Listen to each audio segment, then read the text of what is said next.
राज्याचे मुख्यमंत्री एकनाथ शिंदे यांचे शनिवारी सकाळी अमरावती येथील बेलोरा विमानतळावर आगमन झाले। यावेळी मुख्यमंत्री एकनाथ शिंदे यांच्या समवेत उपमुख्यमंत्री देवेंद्र फडणवीस, उपमुख्यमंत्री अजित पवार यांचे सुद्धा आगमन झाले। यावेळी प्रशासनाच्या वतीने जिल्हाधिकारी सौरभ कटियार यांनी पुष्पगुच्छ देऊन स्वागत केले, तर आमदार रवी राणा यांच्यासह अनेकांच्या हस्ते सुद्धा पुष्पगुच्छ देऊन स्वागत करण्यात आले।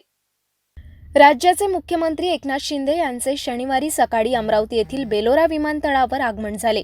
यावेळी मुख्यमंत्री एकनाथ शिंदे यांच्या समवेत उपमुख्यमंत्री देवेंद्र फडणवीस, उपमुख्यमंत्री अजित पवार यांचे सुद्धा आगमन झाले। यावेळी आमदार रवी राणा, शिंदे गटाचे जिल्हाध्यक्ष अरुण पडोळे, संतोष बेंद्रे यांनी सुद्धा पुष्पगुच्छ देऊन मुख्यमंत्री शिंदे यांचे स्वागत केले, तर प्रशासनाच्या वतीने जिल्हाधिकारी सौरभ कटियार यांनी पुष्पगुच्छ देऊन स्वागत केले। आमदार रवी राणा यांच्या वतीने उपमुख्यमंत्री देवेंद्र फडणवीस यांचे सुद्धा पुष्पगुच्छ देऊन स्वागत करून चर्चा करण्यात आली।